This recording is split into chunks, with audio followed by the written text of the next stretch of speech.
H1. Reconsidering remarriage after 60. A thoughtful perspective. It's better to find contentment in solitude than to suffer in togetherness.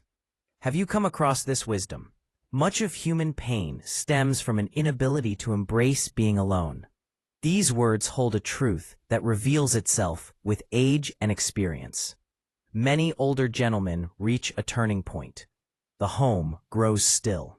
Inner feels solitary. Well-meaning friends encourage new romance. Loved ones express concern about living alone, and suddenly getting married again appears to be the solution. But is it really? What if marrying again past 60 could silently erode the tranquility, consistency, and economic foundation you've spent a lifetime creating? I've dedicated more than 2 decades to studying senior health and happiness, examining research publications, and speaking with healthcare experts. Today, I need to address something professionals caution about, but rarely gets discussed in the open: marriage later in life. A mentor once offered this guidance. Even if you're at the ceremony, even if everyone has gathered, even if preparations are complete, if doubt creeps in, call it off. The brief awkwardness pales beside years of remorse. Consider that carefully. Here's something rarely acknowledged. Affection and matrimony are 2 different things, particularly after 60. Healthcare providers, mental health specialists, and even legal professionals who handle separations observe recurring situations. Situations most older men fail to identify until the damage is done. Today I'm presenting 5 research-supported reasons why men in their senior years should think extremely carefully before entering another marriage. These aren't personal views. These are truths that financial consultants, medical staff, and relationship counselors encounter daily. If you're viewing this, whether you're contemplating marriage or someone close to you is, please stay through the conclusion. This knowledge might alter everything. Please engage with the content, share your perspective in the comments, subscribe to this channel, and let's dive in. Financial vulnerability, the hidden cost. The first concern professionals raise about late-life marriage is economic. By the time a gentleman enters his 60s or 70s, he's typically established something substantial: a residence, nest egg, government retirement income, perhaps a company pension, portfolio investments, years of labor, years of thoughtful preparation. Marrying again, though, can legally connect all of that to someone else in ways most men don't anticipate. Wealth managers describe this as the invisible asset shift, and they identify it as among the greatest dangers a senior gentleman can face. Here's the reality. Thomas was 69 when he encountered Margaret at a local social club in Phoenix. She was warm, engaged, brought laughter back into his world for the first time in years following his spouse's passing. 8 months afterward, they wed. Within 18 months, Thomas learned Margaret carried substantial outstanding balances on credit accounts, healthcare expenses from a prior condition, and grown kids who constantly required monetary assistance. Almost overnight, Thomas's retirement funds weren't exclusively his anymore. They became legally linked to Margaret's financial burdens. His wealth advisor shared with me afterward, Thomas visited my office visibly distraught. He told me, "I believed affection would shield me. I had no idea a legal document would transform everything." Healthcare providers working with older adults witness this scenario repeatedly. When your new partner carries debt, it may become your responsibility. When she faces medical conditions demanding costly treatment, those expenses can deplete your retirement resources. You might forfeit benefits from your deceased wife's pension or government survivor payments. One simple signature on matrimonial paperwork alters everything: your tax status, your legal documents, your inheritance strategy. Attorneys handling senior separations could share stories that would devastate you. Gentlemen who surrendered their residences, their savings, their sense of security, all within several years. One separation lawyer I consulted stated, "I've witnessed gentlemen in their 70s taking hourly wage positions because their second spouse claimed half of their assets in the split. These are men who ought to be relaxing with family. Instead, they're working retail to get by." Some argue this perspective is overly suspicious, that it shows distrust of genuine feeling. But here's reality. Emotional bonds don't matter in legal proceedings. Legal agreements do. You invested your entire working life earning your stability. Professionals advise that at this phase, it's smarter to safeguard what you've accumulated rather than risk it through a legal arrangement, because companionship doesn't demand official documentation. You can care deeply for someone, create shared experiences, develop a profound connection, explore the world together, support one another, all without placing your complete financial foundation in jeopardy. Reflect on what you've created. Truly reflect. Your property, your resources, the legacy you intend leaving your offspring or their children. Does it merit gambling all of that? Economic advisors are unambiguous. Matrimony after 60 represents the single largest financial danger most senior men will encounter. More significant than investment losses, more threatening than medical crises. Because unlike those circumstances, this one is a deliberate choice. And once that decision is executed, reversing it becomes extremely difficult. Before you contemplate remarriage, pose this question to yourself. Am I prepared to potentially sacrifice half of everything I've worked toward? If that inquiry creates discomfort, you have your response. Emotional independence, reclaiming your peace. The second concern professionals highlight about remarriage involves emotional well-being. Beyond 60, something shifts in a man's values. You've invested decades handling obligations, parenting children, building careers, caring for others, making concessions, modifying your existence to accommodate someone else's requirements. And at last, you arrive at a phase where you can simply breathe. You can rise when it suits you, consume what appeals to you, view what interests you, make choices based purely on what delivers tranquility. Mental health experts describe this as later life self-determination, and it's invaluable. Marriage, again, however, can drag you straight back into that familiar cycle of obligation and adjustment. Dorothy was 71, residing in Denver. She shared her father's second marriage story. She explained, "Father married again at 65. Within weeks, he ceased reaching out, stopped coming by. His new spouse demanded his complete focus. She became upset whenever he devoted time to us. By age 70, Father appeared drained. He confided to me, privately, I expected to discover companionship. Instead, I discovered another list of constraints." Relationship professionals stress that emotional harmony grows more challenging with age, not simpler.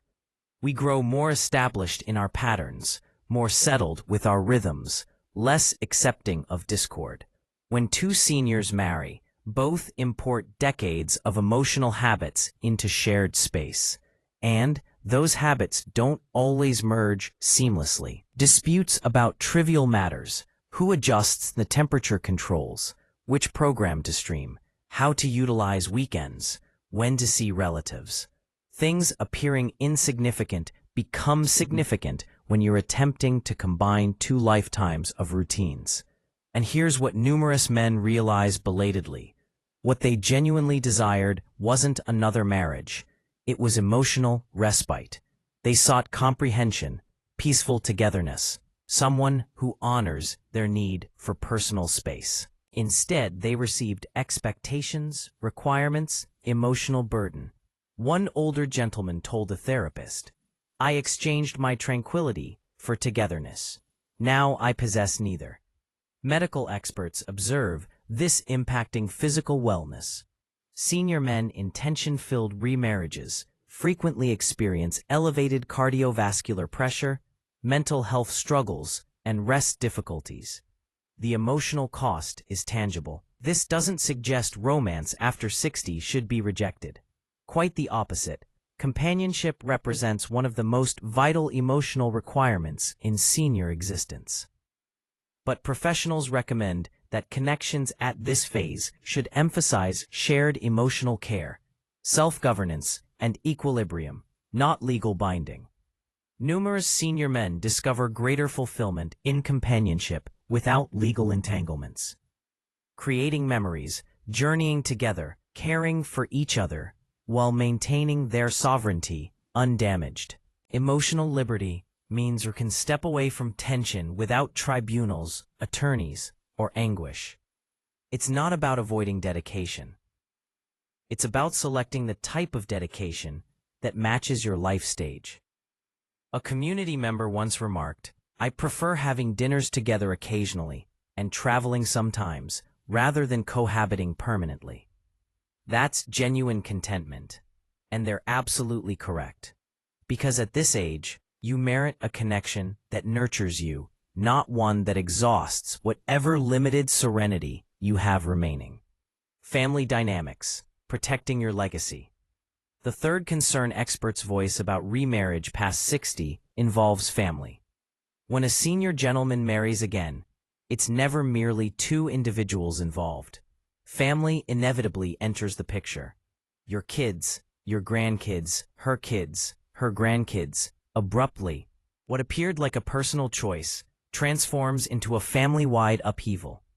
James was 70 when he remarried. His 4 adult children came to the ceremony. They appeared happy. They offered congratulations. They expressed all the appropriate sentiments. But 8 months later, his son stopped telephoning. His daughter visited far less often. Family gatherings became strained and uncomfortable. When James questioned his son about the change, he finally revealed the truth. He stated, "Father, we're frightened. We're frightened you'll leave everything to her. We're frightened that after you're gone, we'll need to battle a stranger for our own family heritage. We're frightened we're losing you." Mental health professionals studying late-life unions explain this represents one of the most overlooked challenges older men encounter. Your adult offspring might worry about inheritance. They might feel emotionally displaced. They might question your new companion's motivations.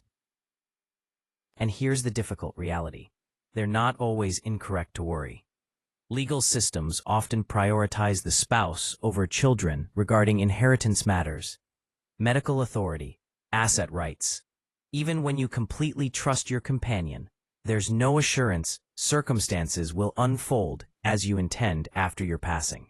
Without thorough legal preparation, remarriage can accidentally disinherit your own offspring. Family wealth can transfer to individuals who were never part of your intended legacy. I consulted with an inheritance lawyer who related this account. A gentleman remarried at 65. He had 3 daughters from his first union. His new spouse had 2 children from her previous marriage. When he passed at 73, his legal documents specified everything should transfer to his daughters. But because he was legally wed, his spouse possessed marital entitlements. She challenged the documents. The matter entered litigation.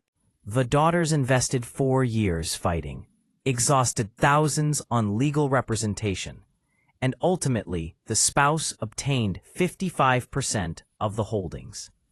The lawyer informed me, "Those sisters will never communicate with their stepmother again. They lost their father, they lost their inheritance, and they lost their family harmony." But it transcends finances. It's about emotional ties. When you remarry, your new spouse becomes your legal primary relative, not your children. Should you fall ill, she makes healthcare choices. If you're incapacitated, she determines outcomes. Your offspring, who've known you their complete lives, suddenly possess no legal voice. This generates bitterness, mistrust, separation. And your new companion, she might feel rejected or criticized by your family. She might feel like an intruder at family occasions. Suddenly, you're trapped between two emotional spheres, attempting to maintain harmony between people who may never completely trust one another. Senior life specialists frequently recommend alternatives. A partnership understanding, cohabiting with mutual regard, or keeping separate residences. This approach allows you to still enjoy affection and closeness without endangering your family connections. Because your legacy isn't merely your finances, it's your emotional bonds, your insight, the principles you transmit to your children and their children. When you remarry, those connections can become complicated. Protecting them isn't selfish, it's prudent. A viewer shared something unforgettable. They wrote, "Be thankful, be considerate, be modest. Discover someone who understands these qualities too. That's the type of person worth maintaining in your world, not necessarily marrying." Because at life's conclusion, what matters most isn't who you wed, it's who remained beside you, who valued your family, who preserved your legacy. And sometimes, the individuals who accomplish that best are those who never required a marriage document to demonstrate it. Caregiving realities, the unexpected burden. The fourth concern experts voice about remarriage is caregiving responsibility. One of the most difficult realities about marrying again after 60 is this: what begins as companionship can rapidly transform into constant caregiving. And frequently, it's not balanced. One companion ends up shouldering most of the weight. Numerous older men underestimate how rapidly wellness can shift in the senior years. A new spouse might develop persistent illness, movement limitations, cognitive decline. Suddenly, your later years become characterized not by serenity and satisfaction, but by caregiving tension, medical choices, and fatigue. Daniel was 66 when he married again. His new spouse appeared robust, energetic. Architecture and nanotech technologies creates an important challenge. H1 freely. They explored destinations. Then, at 68, she received a diagnosis of progressive neurological disease. By 70, Daniel was assisting her with bathing, prompting her to consume meals, organizing her prescriptions, transporting her to countless medical visits. He confided to a medical professional, "I anticipated gaining a companion. Instead, I became a constant caregiver, and I'm too aged for this burden." There's nothing inappropriate about caring for someone you cherish. Many men fulfill this role with remarkable dedication. But when you're beyond 60, your own wellness and emotional reserves matter equally. The emotional, physical, and economic demands of caregiving can rapidly drain your vitality. And research has revealed something troubling. Senior men who assume substantial caregiving responsibilities frequently experience heightened depression, increased cardiovascular pressure, and faster aging. Medical scientists indicate that caregiving tension can genuinely reduce your lifespan. Consider that. You could invest your final years fatigued, stressed, and depleted, forfeiting the peace you labored your whole existence to secure. And here's another truth most people avoid discussing. If you remarry, you're legally connected to your companion's medical and economic responsibilities. This means if your spouse requires costly treatment or extended support, those expenses can emerge from your retirement resources. Specialized care facilities can demand $8,000 to $12,000 monthly. Memory care establishments, even more. If your spouse needs that intensity of care and she lacks extended care coverage, whose savings will be accessed first? Yours. One wealth consultant told me, "I've witnessed men exhaust everything financing a second spouse's residential care. Men who should be savoring retirement. Instead, they're financially depleted at 75. Beyond the economic strain, there's emotional depletion. Some men surrender the joy and tranquility they earned, investing their final years managing medical facilities and endless obligations. Rather than enjoying peaceful mornings, exploring, or creating memories with grandchildren, they discover themselves confined in a caregiving cycle that never concludes." This isn't suggesting affection after 60 should be rejected, but professionals recommend that connections at this phase should emphasize shared emotional care, self-governance, and equilibrium, not legal binding. A healthy late-life connection should enhance your wellness, not silently diminish it. Before remarrying, it's wise to question yourself, will this relationship deliver me tranquility or responsibility? The response can determine the remainder of your existence. Add to H2, personal freedom. The fifth and ultimate concern experts voice about senior men not remarrying after 60 is perhaps the most significant of all. This life phase is about self-exploration, tranquility, and liberty, not about beginning again. For decades, you've existed according to obligations: spouse, parent, breadwinner, guardian. But now, after 60, you finally possess an opportunity to exist for yourself, to rediscover your identity when the world's noise diminishes. Remarriage, however, can drag you back into that familiar cycle of duty and adjustment. You may discover yourself once more explaining your decisions, modifying your patterns, negotiating daily existence to maintain someone else's satisfaction. Numerous senior men who remarry indicate they surrender the sovereignty they just started enjoying, the capacity to wake when they choose, journey freely, make decisions based purely on their comfort and fulfillment. Mental health professionals describe this as later life self-determination. And it's something no man should relinquish easily. After 60, your vitality, time, and emotional capacity are precious. This is your period to concentrate on your wellness, your friendships, your interests, your spiritual growth, your legacy. You've earned the privilege to exist freely without treading carefully or managing constant emotional demands. Professionals also observe that numerous senior men flourish best in connections built on friendship, not legal obligation. A companion who appreciates your interests, honors your liberty, encourages your personal development. That can be far more rewarding than a marriage certificate. Emotional nearness doesn't require legal definition. It requires definition by mutual regard and confidence. Simply stated, tranquility is the greatest privilege of aging. You cannot purchase it, and you shouldn't exchange it away. If remarrying endangers that tranquility, even marginally, it's an indication to pause and contemplate.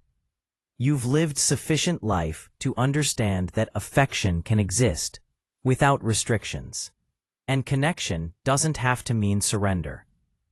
One viewer shared a comment expressing it perfectly. Rather than cohabiting, just share meals occasionally, explore sometimes, and savor life. That's genuine happiness. Marriage might deliver companionship, but sovereignty delivers tranquility. And in your 60s, 70s, and beyond, tranquility is the most precious treasure a man can possess. So, let me question you. If you're contemplating remarriage, is this choice emerging from affection or from isolation? Because isolation diminishes when you invest in your wellness, friendships, and meaning. but remorse from the incorrect marriage can persist for the remainder of your existence. The professionals aren't opposing affection. They're opposing unwise commitments that extract more than they contribute. Summary: 5 reasons reconsidered. Let me review the 5 concerns we explored today. First, economic danger far exceeds emotional benefit. Your retirement, your savings, your holdings, all of it can be legally connected to another individual's obligations. Second, emotional liberty matters more than romantic binding. At this phase, tranquility is more precious than compromise. Third, family and legacy complications can destroy connections you've developed over a lifetime. Your children, your grandchildren, your emotional ties, they all become entangled. Fourth, caregiving responsibilities can exhaust your final years. What begins as companionship can become draining obligation. And fifth, tranquility, liberty, and self-exploration are worth more than marriage. This is your moment. Don't exchange it away. Now I want to hear from you. Have you contemplated remarriage? Do you know someone who married again after 60? What was their journey? Share in the comments below. Contribute your story. Your insight could assist someone else viewing this message. Is this perspective resonated with you? Please engage with the content. Share this with another senior gentleman who might be considering remarriage. And remember to subscribe for more valuable insights on senior connections, wellness, and emotional health. You've already earned your wisdom. Now it's time to utilize it to safeguard your tranquility. Thank you for your attention. Care for yourself. And remember, you deserve fulfillment on your own conditions.